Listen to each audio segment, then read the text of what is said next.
What's up, family? Buenos nachos. Pray all is well with you guys this evening.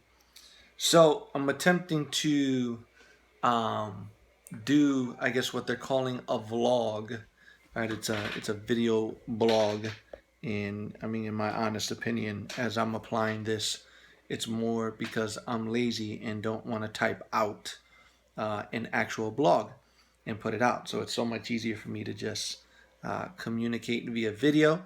You can see my face and not be overwhelmed with so many words on a paper or on a website where you end up skimming to the end just to see what my point was and not actually read the whole article.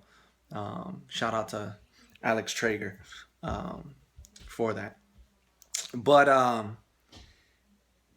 so how do I put this in as many minutes so that way you don't look at the minutes and then shut me out then too?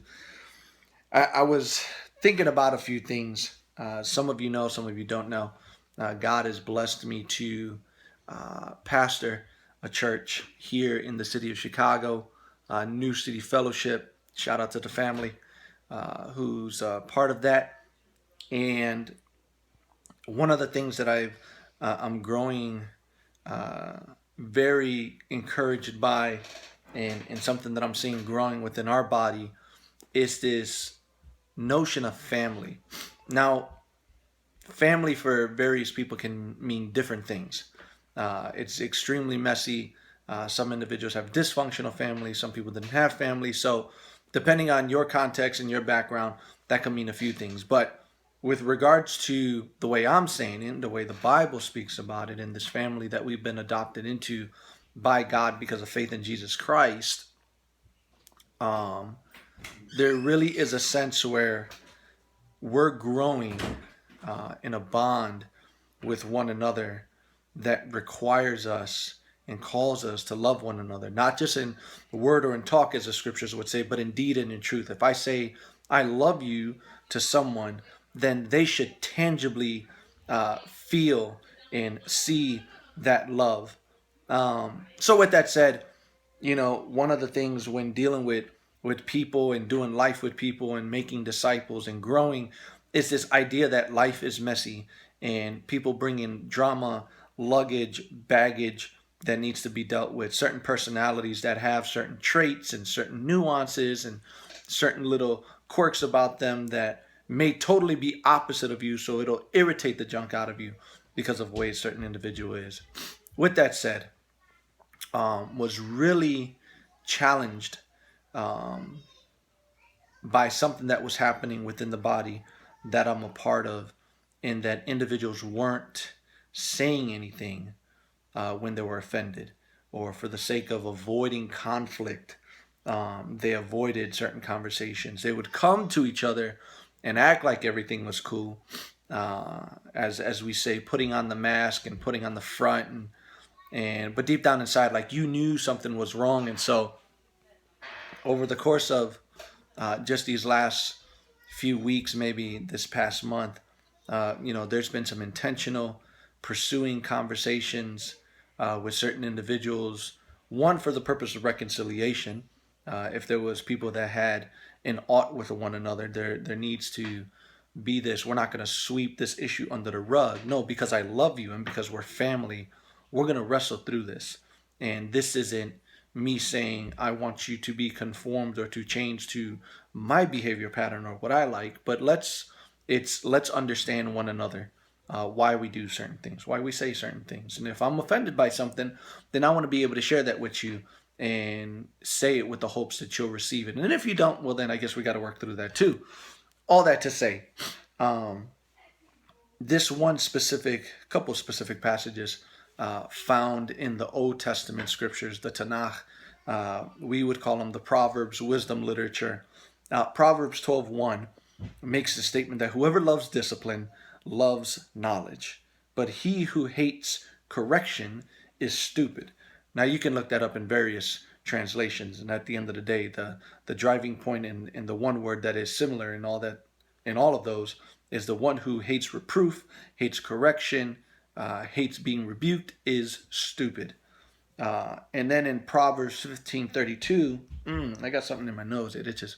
Proverbs 15:32, it says, "He who ignores discipline despises himself, but whoever listens to correction acquires good sense." Or in another translation, "But he who heeds, listens to rebuke, gets understanding." So I know for a fact that there's things that I need to work on. I know for a fact that there's things that I need to grow in and things that I need to learn, because I've not in any way, shape, or form attained or gotten to a place where I know it all.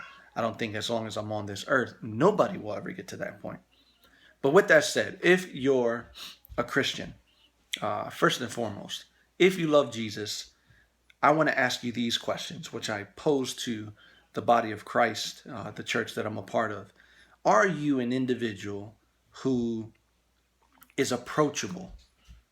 If you've done something wrong, or if somebody is offended by something that you do, is your character, is your persona, is the way you carry yourself one that invites individuals to come to you and be honest with how they feel about you?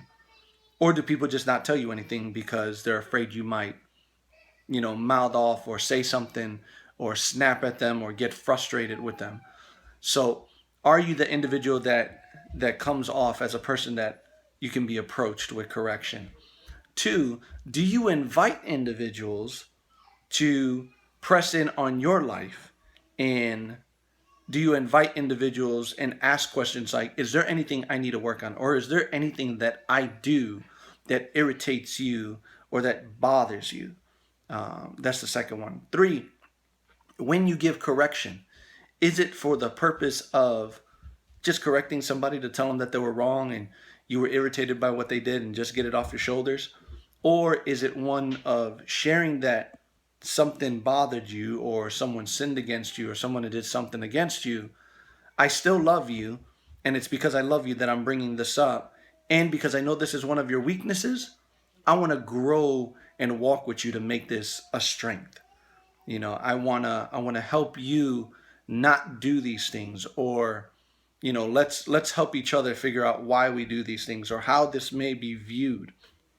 So is the motive of your correction and why you approach people with certain things for the purpose of building them up, or simply to just get your point across and make them feel dumb? I think all in all, as the church, there has to be this attitude that, one, if we're family, and because we're individuals still tainted by sin, still living in this flesh, we're just going to offend each other. There's things that we're going to say that are going to be out of pocket. We're going to get frustrated with each other. We're going to get short and quickly tempered with one another. Hopefully, we grow from these things. But I think far too often we write each other off when we're offended, as opposed to pursuing reconciliation, as opposed to pursuing the family, as opposed to doing what God has called us to do, to love one another actively and not be surprised by the fact that, hey, we're going to do dumb things and we're going to say things we shouldn't say. And maybe I'm going to stick my foot in my mouth, even as a pastor.